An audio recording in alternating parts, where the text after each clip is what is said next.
Assalamualaikum warahmatullahi wabarakatuh.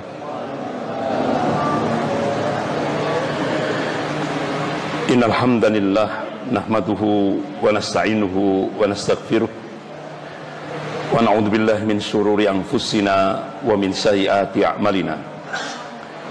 May yahdihillahu fala mudilla lahu wa may yudlil fala hadiya lahu. Asyhadu an la ilaha illallah wahdahu la syarika lah wa asyhadu anna Muhammadan abduhu wa rasuluh. Ya ayyuhalladzina amanu taqullaha haqqa tuqatih wa la tamutunna illa wa antum muslimun. Ya ayyuhan nasu taqu rabbakum alladzi khalaqakum min nafsin wahidah wa khalaqa minha zawjaha wa batha minhuma rijalan katsiran wa nisaa'a. Wattaqullaha alladzi tas'aluna bihi wal arham innallaha kana 'alaikum raqiba. Ya ayyuhalladzina amanu taqullaha wa qulu qawlan sadida yuslih lakum a'malakum wa yaghfir lakum dhunubakum wa may yuti'illaha wa rasulahu faqad faza fawzan 'azima. Amma ba'd, fa inna asdaqal hadis kitabullah wa khairul hadi hadi Muhammadin sallallahu alaihi wasallam wa syarrul umur muhdatsatuha wa kullu muhdatsatin bid'ah wa kullu bid'atin dhalalah wa kullu dhalalatin finnar. Ma'asyiral muslimin rahimakumullah, malam ini kita membahas satu tema, yaitu masalah ummah, problematika umat kontemporer atau kekinian.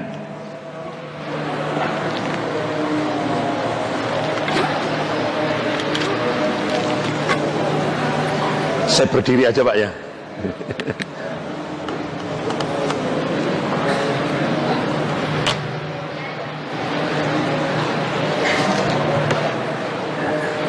Saya berdiri aja di sini.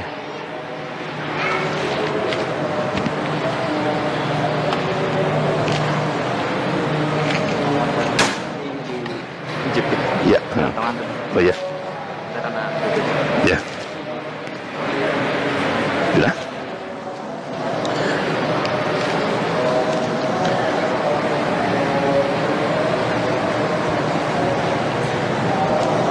Bapak-bapak, ibu-ibu yang dirahmati Allah,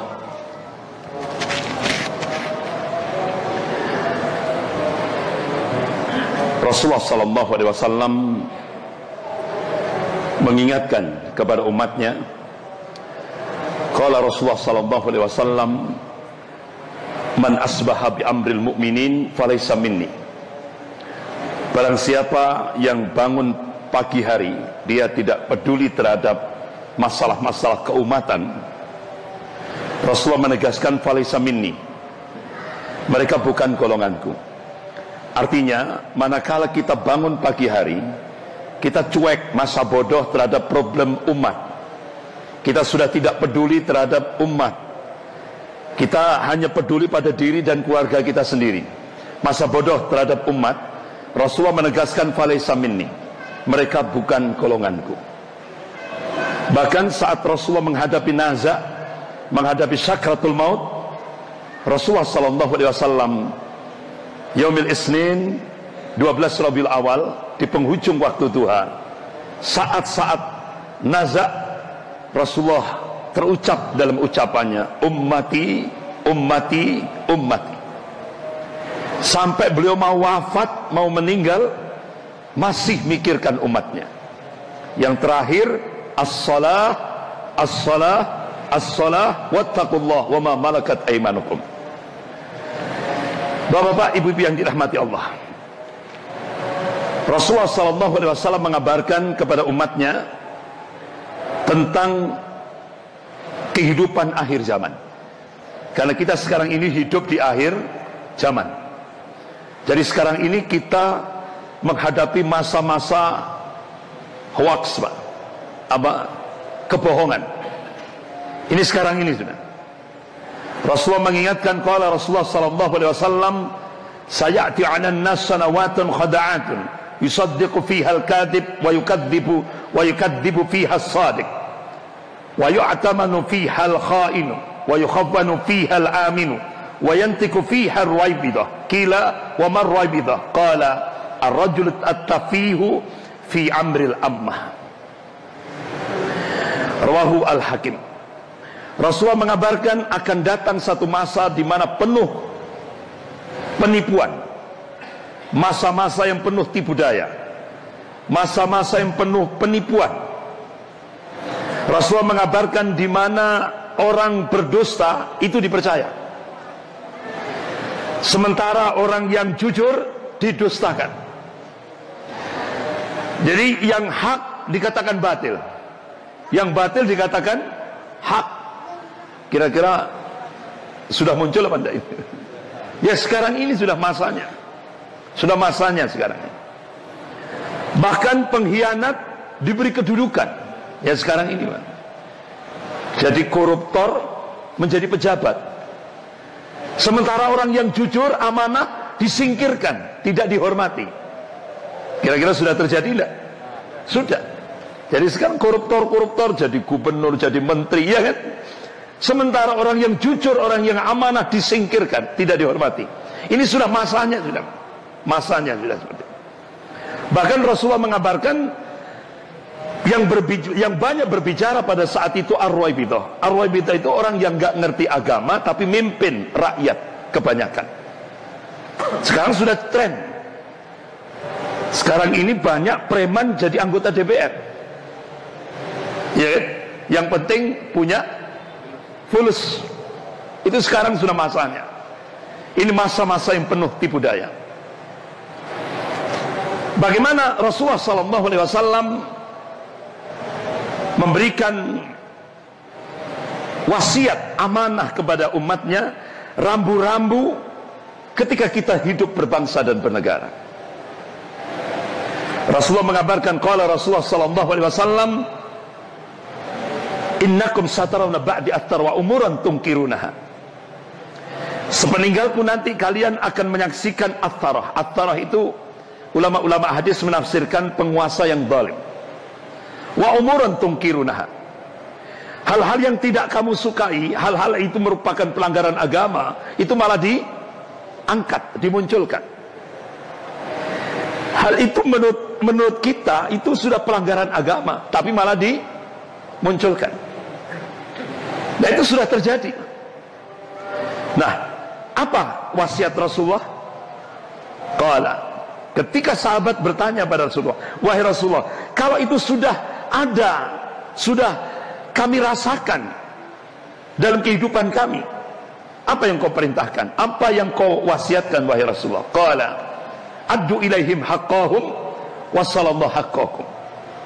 Tunaikan hak-hak pemimpin kalian, tunaikan hak-hak penguasa kalian, dan mintalah kepada Allah hak-hak kalian. Artinya, ketika kondisi seperti itu, Rasulullah SAW memerintahkan umatnya untuk menjadi warga negara yang baik.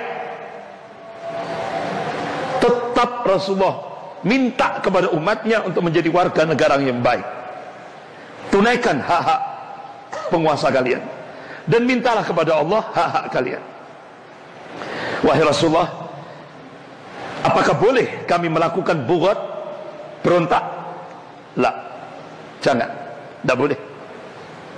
Rasulullah mengingatkan tidak boleh. Sabar, ya kan? Nah, bapak-bapak, ibu-ibu yang dirahmati Allah, dalam kehidupan berbangsa dan bernegara, Rasulullah juga memberikan arahan yang konkret, jelas.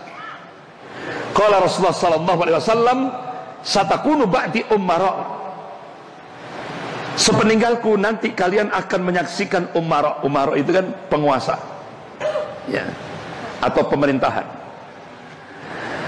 Man dakhala alaihim fasaddaqahum bikadzibihim wa annahum ala dzulmihim falaysa minni wa lastu minhu wa laysa yaridu alayya al-khawf. Jika kalian membenarkan kebohongan penguasa kalian dan mendukung kezaliman penguasa kalian, kalian bukan golonganku. Dan kalian tidak akan bisa menuju al-khawtun Nabi, telaga Nabi, yaitu telaga Al-Kautsar. Artinya nanti di yaumil akhir,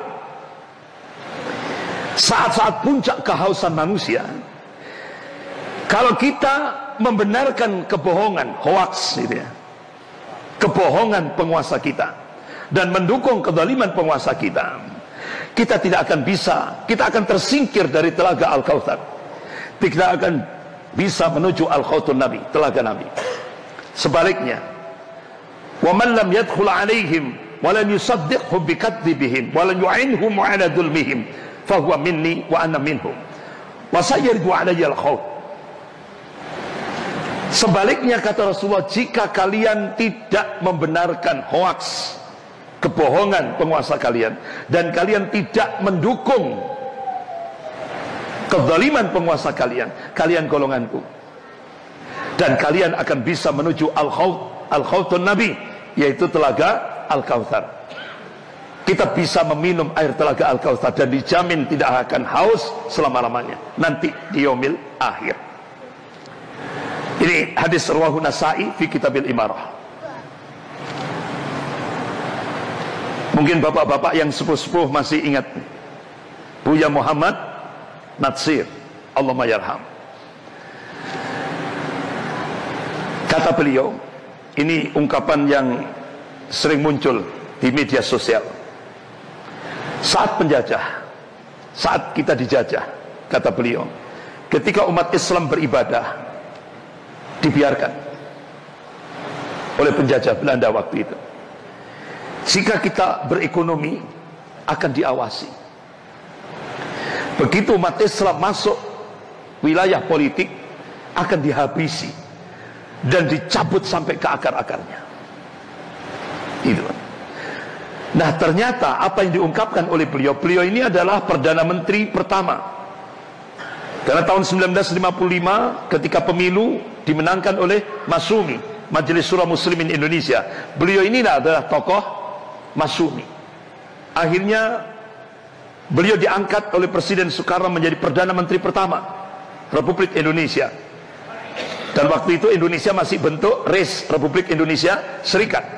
Sampai akhirnya beliau berjuang, lobby-lobby kepada Panglima Besar Jenderal Sudirman, bahkan tokoh-tokoh umat, tokoh-tokoh Islam, salah satu diantaranya Daud Beroleh yang ada di Aceh, dan banyak sekali. Akhirnya tepat tanggal 3 Agustus 1950 muncullah NKRI, Negara Kesatuan Republik Indonesia.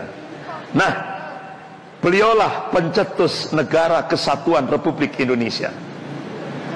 Oleh karena itu Presiden SBY memberikan anugerah pahlawan nasional kepada Buya Muhammad Natsir, yang beliau inilah pencetus NKRI.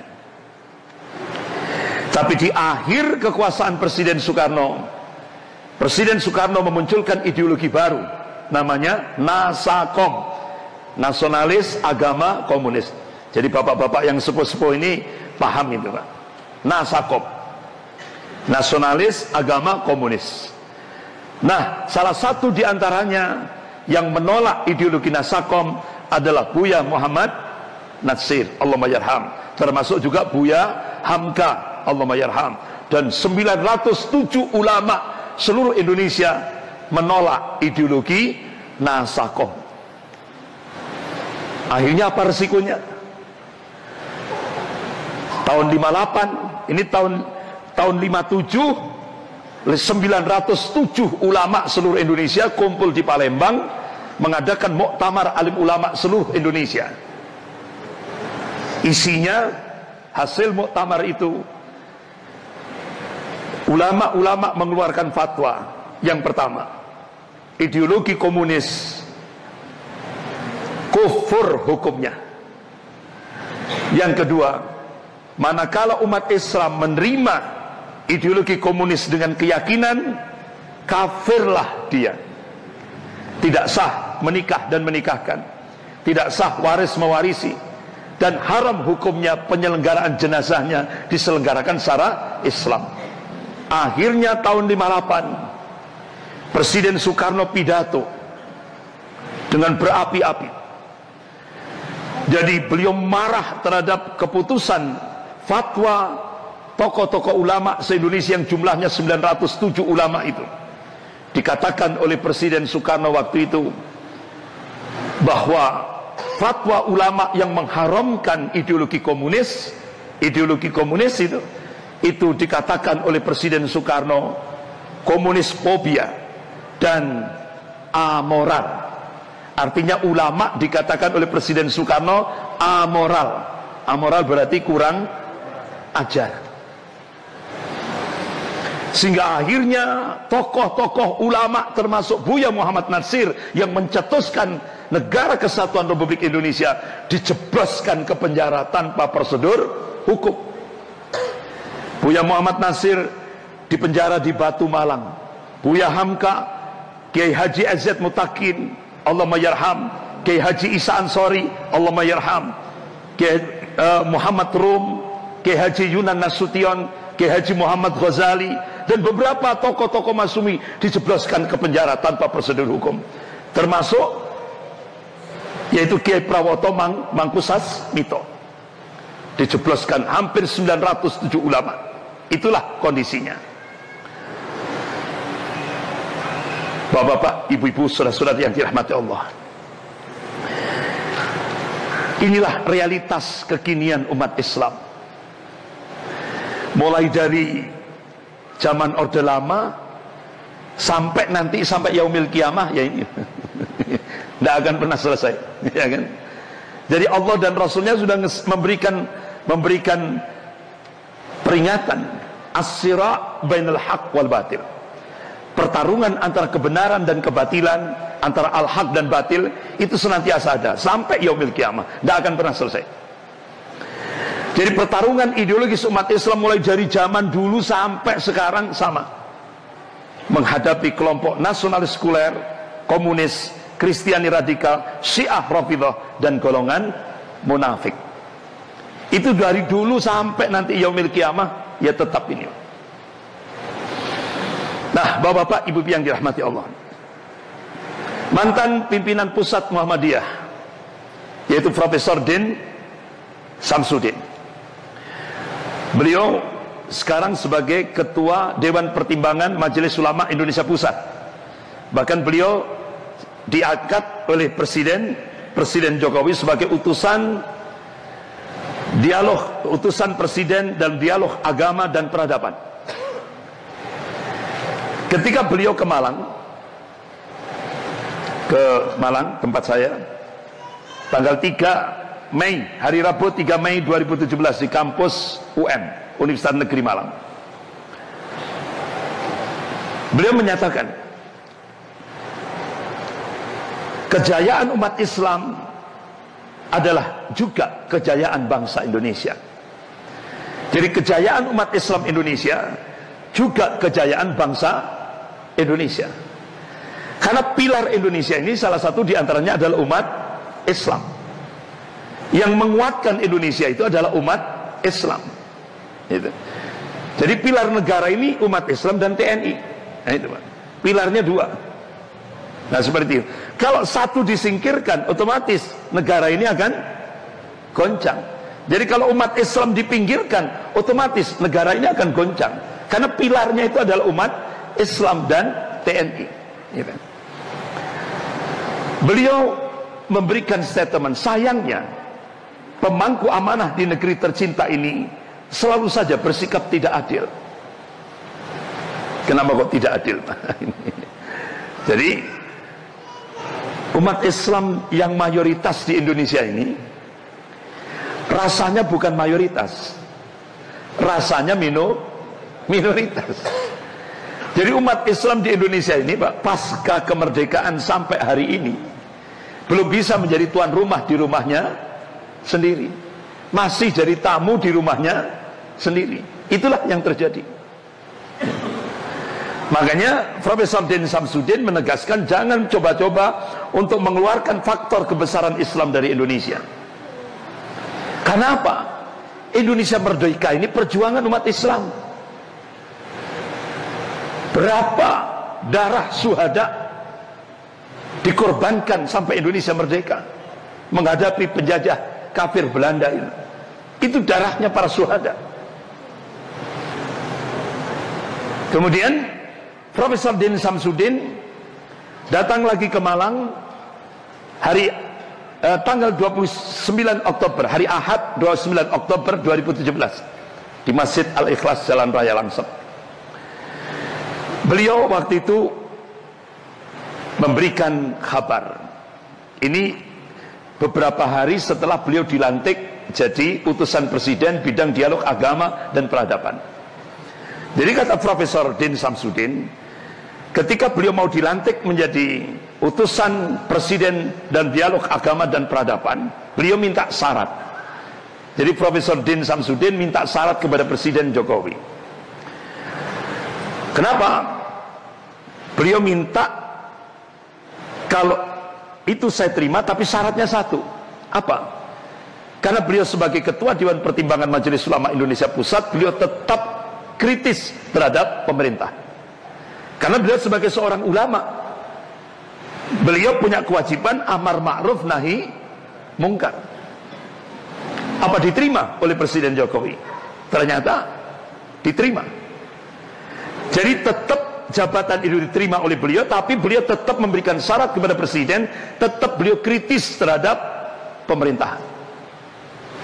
Ya. Bahkan ketika Presiden mencari orang yang menguasai dalam bidang dialog agama dan peradaban untuk wilayah Asia Pasifik, itu kantornya di Tokyo, Jepang, ternyata cuma satu, Profesor Din Samsudin. Beliau cari lagi, Presiden cari lagi orang yang menguasai dialog agama dan peradaban wilayah dunia internasional, yang kantornya pusatnya di New York. Kembali lagi, ketemu lagi Profesor Din Samsudin. Jadi se-Indonesia ini tidak ada yang menguasai itu. Akhirnya tetap Presiden melantik Profesor Din Samsudin. Nah, Bapak-bapak, ibu-ibu, saudara-saudara yang dirahmati Allah, ketika di Malang beliau menyampaikan 29 Oktober 2017, kondisi umat Islam Indonesia sekarang ini ditekan, disudutkan, dan dituduh anti Pancasila dan kebinekaan, atau bahasa kita intoleransi. Itu kondisi umat Islam. Jadi beliau jujur, terang-terangan, itulah kondisi umat Islam yang mayoritas di Indonesia ini. Jadi kalau bahasa agama kita itu persis seperti apa yang diingatkan oleh Rasulullah sallallahu alaihi wasallam. Qala Rasulullah sallallahu alaihi wasallam, yusiku an tada'alikumul umamu min kulli ufukin. Hampir-hampir umat-umat kafir itu saling menyuruh, saling mengajak-ngajak untuk menyerang kalian min kulli ufukin, dari segenap arah, dari segenap penjuru. Kama tada'a al-akalatu ala qas'atiha. Kalian seperti makanan di atas nampan yang jadi rebutan orang-orang yang lapar. Qulna ya Rasulullah, amin qillatin bina nahnu yauma idzin. Wahai Rasulullah, apakah posisi kami pada saat itu minoritas, jumlah kami sedikit? La. Bal antum yauma idzin katsir. Kata Rasulullah, kalian mayoritas, jumlahmu banyak. Walakinnakum kutsa'un ka kutsa'il. Tapi kualitasmu seperti buih. Bapak-bapak, ibu-ibu, saudara-saudara yang dirahmati Allah, Al-Imam Ibnu Hajar Al-Asqalani rahimahullah, ketika beliau mengkaji hadis ini hadis ini bukan justifikasi, bukan pembenaran, tapi hadis ini warning, peringatan dari Rasulullah SAW. Jangan sampai umat Islam itu kualitasnya seperti buih. Apa kualitas buih itu? Kan tidak punya prinsip, tidak punya jati diri, mudah diombang-ambingkan oleh musuh-musuhnya. Nah, kalau umat Islam itu kualitasnya seperti buih, Rasulullah memberikan peringatan yang cukup keras. Qala waliyantazi'anna Allah min suduri aduwakum al-mahabbata minkum. Sungguh Allah akan mencabut rasa takut dari hati orang-orang kafir itu. Artinya rasa takutnya dari hati orang kafir itu sudah dicabut oleh Allah. Walaydifanallahu fi qulubikum al-wahn, dan Allah akan mencampakkan al-wahn di dalam hati-hati kalian. Sahabat tanya, ya Rasulullah, wa mal wahn? Apa yang dimaksud al-wahn? Qala hubbud dunya wa karahiyatul maut. Cinta dunia dan takut mati.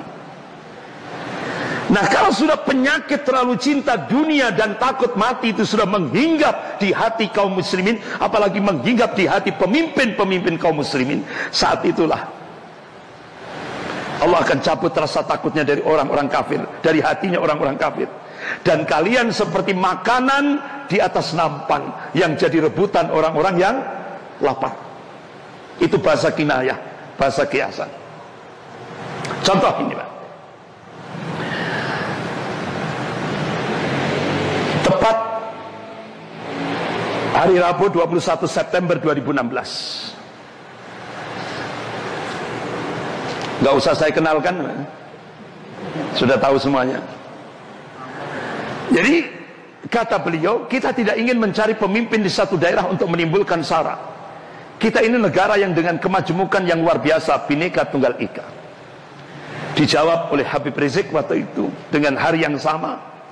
Justru pencalonan non-muslim di wilayah mayoritas muslim adalah pencetus sara.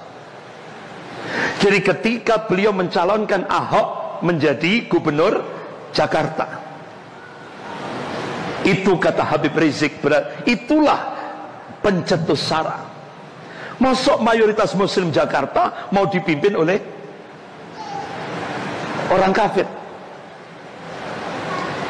Kita sudah diingatkan oleh Allah dalam surah Al-Maidah ayat 51. A'udzubillahi minasyaitonir rajim. Ya ayyuhalladzina amanu. Hai orang-orang yang beriman, la tattakhidul yahuda wan nasara awliya. Jangan kamu menjadikan al-yahud wan nasara itu sebagai aulia, pemimpin. Ba'duhum awliya'u ba'din. Sebagian mereka menjadi pemimpin sebagian yang lain. Wa may yatawallahum minkum fa innahum minhum. Kata Allah, barang siapa yang menjadikan al-yahud wan nasara itu sebagai pemimpinnya, maka dia termasuk golongan mereka, kata Allah. Innallaha la yahdil qaumadz zalimin. Sesungguhnya Allah tidak memberi petunjuk pada orang-orang yang zalim. Bahkan dalam surah An-Nisa ayat 144 Allah menegaskan dengan cukup tegas. A'udzubillahi minasyaitonir rajim.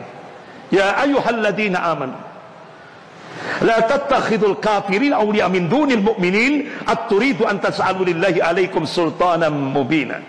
Hai orang-orang yang beriman, janganlah kamu menjadikan orang-orang kafir itu sebagai pemimpinmu dengan meninggalkan orang-orang mukmin. Inginkah kalian mengadakan satu alasan yang nyata bagi Allah untuk menyiksamu? Sampai seperti itu Allah memberikan peringatan, memberikan tazkirah. Itu. Bahkan kata Habib Rizik, di samping itu pencetus sara, ya, ketika mencalonkan non-muslim di wilayah mayoritas muslim, itu juga sekaligus merupakan pemerkosaan terhadap asas proporsionalitas kebinekaan dalam kehidupan berbangsa dan bernegara. Makanya terus akhirnya lahirlah peristiwa 411 dan 212. Sampai akhirnya beliau khutbah Jum'ah, salah satu isinya ini. Beliau tegaskan pada saat khutbah Jum'ah, di samping kanan kirinya, di depannya itu ada presiden, wakil presiden, ada panglima TNI, ada Kapolri, ada seluruh pejabat tinggi negara. Beliau khutbah Jum'ah di depan semua. Kata beliau, sekali lagi saya tegaskan bahwa orang kafir haram menjadi kepala daerah di wilayah mayoritas muslim, apalagi jadi kepala negara di negara mayoritas muslim. Ini ketentuan ayat suci yang tidak bisa ditawar. Kalau kita sebagai seorang muslim, kita harus bersikap sami'na wa ata'na, karena ini ayat Allah, ya. Bahkan seorang muslim, begitu dia ati'ullah wa ati'ur rasul, itu sudah ada semacam keyakinan, sebagaimana Allah ingatkan dalam surah Al-Ahzab ayat 71. A'udzubillahi minasyaitonir rajim. Wa may yuti'illaha wa rasulahu faqad faza fawzan 'azima. Barang siapa yang taat kepada Allah dan Rasulnya, faqad faza fawzan 'azima, maka sesungguhnya dia telah mendapatkan kemenangan yang besar. Artinya di dunia dia dimuliakan oleh Allah, di akhirat jannah, surganya Allah Subhanahu wa taala. Ini ketika Panglima TNI memberikan pidato di gedung PP Muhammadiyah ketika menghadiri pengajian bulanan di gedung PP Muhammadiyah di Jakarta.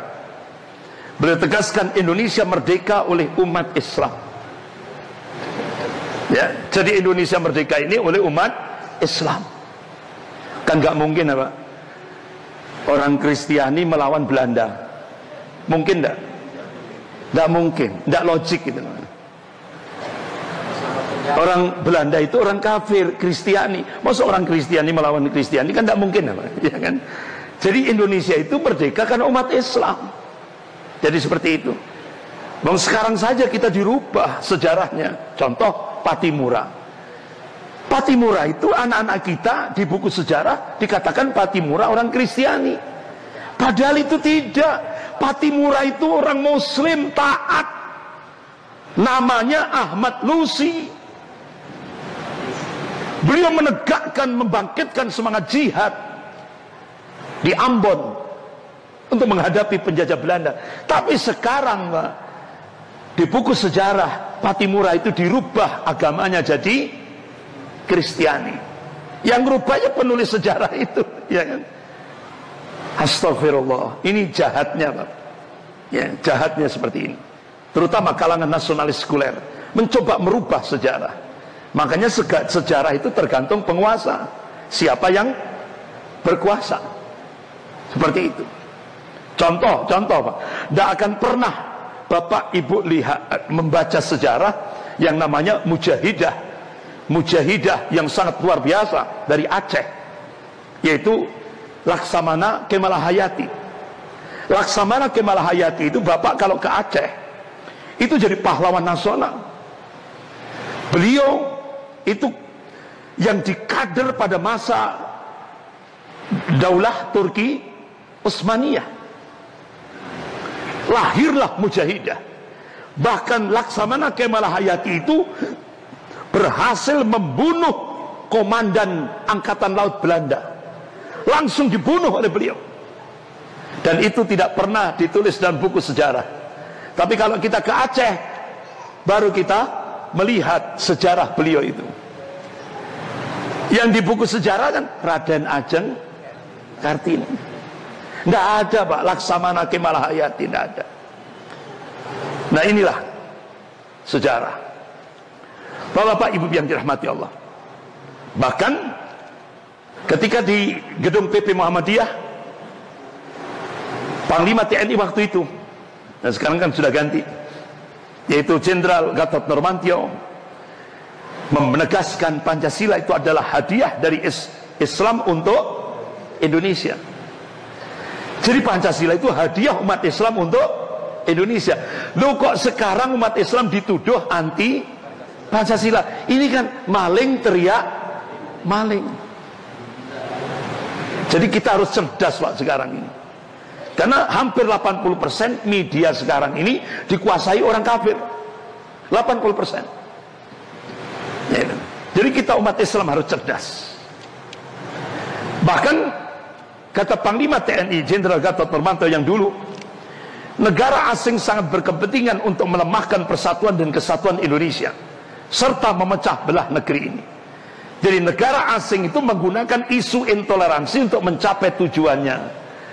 Jadi ketika Ahok dicalonkan jadi gubernur DKI, ternyata kekuatan asing ini menggunakan isu intoleransi dihantamkan kepada umat Islam. Siapa negara asing itu? Cina. Benar enggak? Cina. Jadi sehingga umat Islam terpojok, umat Islam benar-benar tersudut. Padahal sak dunia ini Pak, sak dunia ini yang paling toleransi adalah umat Islam Indonesia. Sak dunia ini. Jadi jangan ngajari toleransi pada umat Islam Indonesia, jangan ngajari. Karena umat Islam dari dulu sudah terkenal sak dunia ini. Paling toleransi sak dunia ini adalah umat Islam Indonesia. Seperti itu. Kata beliau, pemimpin itu adalah seorang pemimpin, dia menghormati ulama dan menyayangi umat. Tapi bapak-bapak, ibu yang dirahmati Allah, Sekarang yang berkuasa siapa Pak? Partai apa Pak? Partai apa yang sekarang? Ya. Ini kan? Ini yang berkuasa sekarang. Sama saja yang Ya. Jadi ketika hari Selasa 10 Januari 2017 di Jakarta Convention Center, beliau pidato. Para pemimpin yang menganut ideologi tertutup mempromosikan diri mereka sebagai peramal masa depan. Artinya, kata beliau, ulama itu peramal. Peramal masa depan. Ini kan taswih Pak, pelecehan gitu. Mereka, artinya ulama, meramal dengan fasih tentang apa yang akan datang, termasuk kehidupan setelah dunia fana ini. Jadi katanya ulama itu meramal tentang kehidupan akhirat, padahal notabene mereka sendiri tentu belum pernah melihatnya. Jadi katanya ulama belum pernah melihat kehidupan akhirat. Nah, ini kan gagal paham. Jadi yang menyampaikan, artinya yang memberi informasi tentang kehidupan akhirat itu siapa? Allah, bukan ulama. Ulama itu menyampaikan kepada umat, karena al-ulama warasatul anbiya. Ulama itu pewaris para nabi. Jadi menyampaikan berita-berita di dalam Al-Quran tentang kehidupan akhirat, ulama menyampaikan. Nah, ini kan berarti kan kelihatan bodohnya, nggak ngerti agama berarti, ya kan? Nggak ngerti. Bahkan kata dia, kehidupan akhirat itu khayal, ramalan. Astagfirullah. Bapak-bapak, ibu-ibu yang dirahmati Allah, jumhur ulama ahlus sunnah sak dunia sepakat, tidak ada ikhtilaf, tidak ada perselisihan. Kalau ada seorang muslim tidak percaya pada yaumil akhir, hukumnya kafir. Ini sudah masuk, sudah masuk. Tidak ada ikhtilaf di kalangan ulama. Kita kan sudah sepakat. Ketika Rasulullah ditanya oleh malaikat Jibril alaihissalam tentang al-iman, Rasulullah berikan jawaban. Al-iman, qala antu'minuna billah wal malaikati wal kitabi wal rasuli wal yaumil akhir wal qadar kullihi khairihi wassarihi. Muttafaqun alaih. Itu sebagai manhaj akidah ahlus sunnah. Bapak-bapak, ibu-ibu yang dirahmati Allah. Kemudian Panglima TNI waktu itu diundang di Kompas TV. Presenternya yang mewawancarai adalah Rosi, gitu ya, Rosi. Jadi beliau dijebak dengan pertanyaan, apakah umat Islam melakukan kudeta pada titik-titik ini? Dijawab oleh beliau, saya agak tersinggung dengan kata-kata ini, karena saya umat Islam juga. Ternyata bapak-bapak, dengan jebakan presenter Kompas TV itu milik siapa? Ya. Jadi akhirnya beliau diberhentikan sebelum masa pensiun. Difitnah. Difitnah. Bapak-bapak, ibu-ibu yang dirahmati Allah, kalangan DPR bingung. Padahal Islam itu kan mayoritas di Indonesia, tapi kok diperlakukan tidak adil. Ini loh, artinya umat Islam ini mayoritas, tapi kok tidak bisa menjadi tuan rumah di rumahnya sendiri. Kok bolak-balik jadi tamu saja, mulai pasca merdeka sampai sekarang jadi tamu terus Pak umat Islam ini. Nah, bapak-bapak, ibu-ibu yang dirahmati Allah, salah satu contoh yang sekarang ini menjadi tantangan umat Islam, yaitu tentang kebangkitan PKI. Ini satu keanehan. Indonesia punya payung hukum, TAP MPRS nomor 25 tahun 66. Kemudian Undang-Undang nomor 27 tahun 99. Kemudian KUHP pasal 107 A, B, C, D, E. Ini payung hukum yang melarang kegiatan, segala macam bentuk kegiatan Leninisme, ateisme, Marxisme, komunisme dilarang. Bahkan KUHP pasal 107 A, B, C, D, E itu konsekuensinya 12 sampai 20 tahun penjara. Tapi kok aneh bin ajaib, seminar bela PKI kok muncul. Aneh bin ajaib. Jadi seminar bela PKI tanggal 16 sampai 17 September 2017 di gedung kantor LBH Jakarta. Malah diamankan oleh aparat, dijaga oleh aparat. Itu kan sempat Bejo Untung, salah satu tokoh PKI yang ikut dalam seminar ini, diundang oleh Pak Karni Ilyas, acara Indonesia Layar Club TV One.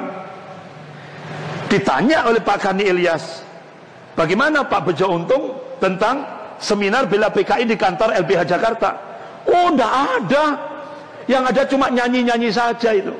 Akhirnya dijawab oleh Mayor Jenderal Purnawirawan Kiflan Zen, karena Pak Kiflan punya intel, dimasukkan di dalam acara ini. Jadi ternyata isi seminar itu yang pertama, sejarah tentang pengkhianatan PKI adalah kebohongan. Ini kan maling teriak maling. Jadi katanya sejarah tentang pengkhianatan PKI, jadi sejarah tentang kudeta PKI tahun 48, tahun 65 itu katanya bohong. Ini kan maling teriak maling. Yang kedua, isi seminar itu, PKI adalah korban tentara dan Orde Baru. Coba. Jadi PKI katanya korbannya TNI dan Orde Baru. Ya. Ini kan maling teriak maling. Yang ketiga, PKI tidak membantai umat Islam maupun para jenderal. Astagfirullah.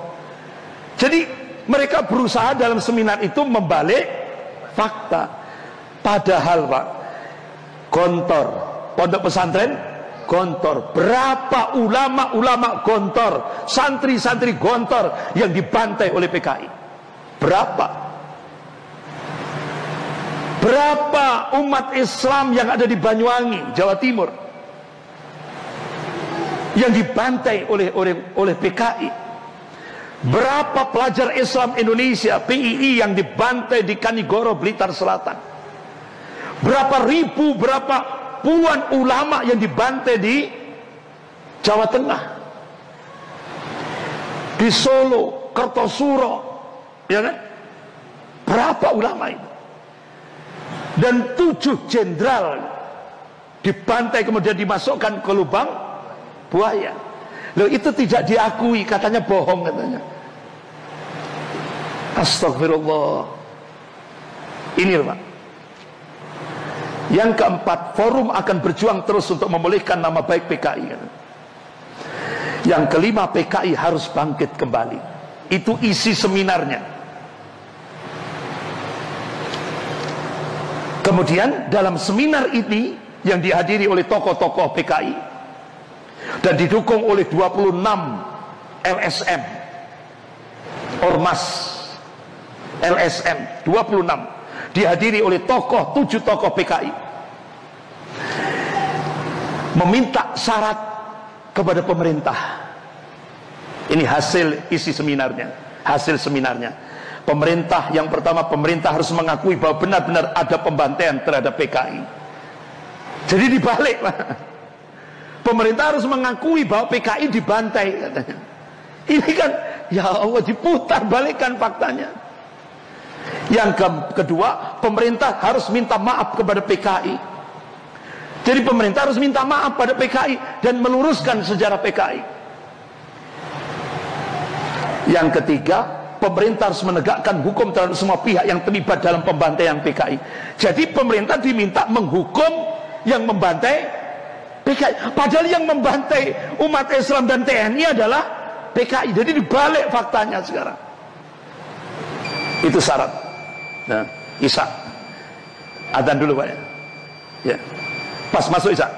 Ya, adzan. Nanti diteruskan ba'da Isya. Ya.